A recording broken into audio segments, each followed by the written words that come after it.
नमस्कार, मैं हूं स्मृति झा और आप देख रहे हैं द सूत्रधार। प्रत्येक वर्ष ज्येष्ठ माह में कृष्ण पक्ष की अमावस्या तिथि के दिन वट सावित्री का व्रत किया जाता है। हिंदू धर्म में वट सावित्री का व्रत सुहागिन स्त्रियों के लिए बहुत महत्वपूर्ण होता है। इस दिन सुहागिन महिलाएं अपने पति की लंबी आयु और संतान प्राप्ति के लिए व्रत करती हैं और सती सत्यवान की कथा सुनती हैं। आइए आपको भी सुनाते हैं सती व सत्यवान की कथा। भद्र देश के एक राजा थे जिनका नाम अश्वपति था।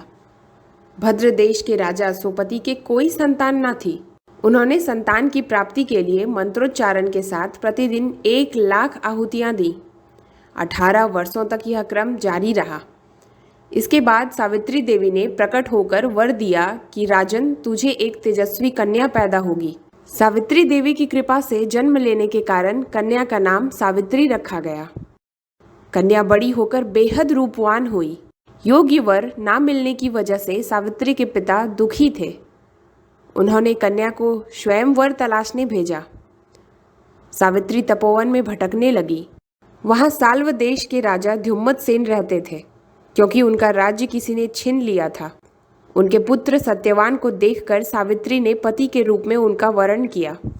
ऋषिराज नारद को जब यह बात पता चली तो वह राजा अश्वपति के पास पहुंचे और कहा कि हे राजन, यह क्या कर रहे हैं आप? सत्यवान गुणवान हैं, धर्मात्मा हैं और बलवान भी हैं, पर उनकी आयु बहुत छोटी है। वह अल्प आयु हैं।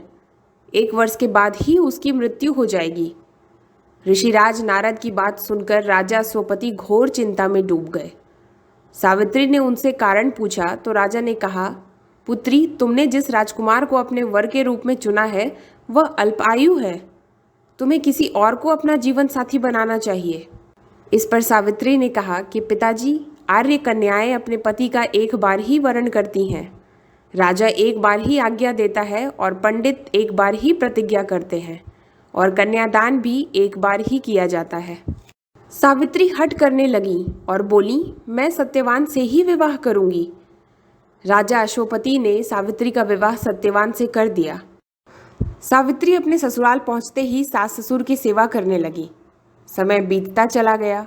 नारद मुनि ने सावित्री को पहले ही सत्यवान की मृत्यु के बारे में बता दिया था।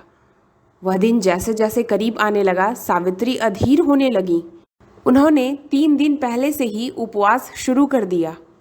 नारद मुनि द्वारा कथित निश्चित तिथि पर पितरों का पूजन किया। हर दिन की तरह सत्यवान उस दिन भी लकड़ी काटने जंगल चले गए। साथ में सावित्री भी गईं। जंगल में पहुंचकर सत्यवान लकड़ी काटने के लिए एक पेड़ पर चढ़ गए। तभी उसके सिर में तेज दर्द होने लगा। दर्द से व्याकुल सत्यवान पेड़ से नीचे उतर गए। सावित्री को आभास होने लगा कि कुछ अनर्थ होने वाला है। सत्यवान के सिर को गोद में रखकर सावित्री सत्यवान का सिर सहलाने लगी। तभी वहां यमराज आते दिखे। यमराज अपने साथ सत्यवान को ले जाने लगे। सावित्री ने भी अब शरीर छोड़ दिया और उनके पीछे पीछे चल पड़ी। यमराज ने सावित्री को समझाने का प्रयत्न किया कि यही विधि का विधान है, लेकिन सावित्री नहीं मानी। वह यमराज के पीछे चलती रही। सावित्री की निष्ठा और पति परायणता को देखकर यमराज ने सावित्री से कहा कि हे देवी, तुम धन्य हो, तुम मुझसे कोई भी वरदान मांगो। सावित्री ने कहा कि मेरे सास ससुर वनवासी और अंधे हैं, उन्हें आप दिव्य ज्योति प्रदान करें। यमराज ने कहा, ऐसा ही होगा, जाओ, अब लौट जाओ। लेकिन सावित्री अपने पति सत्यवान के पीछे पीछे चलती रही।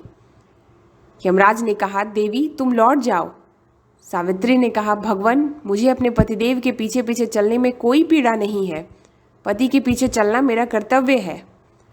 यह सुनकर उन्होंने फिर से उसे एक बार और वर मांगने को कहा।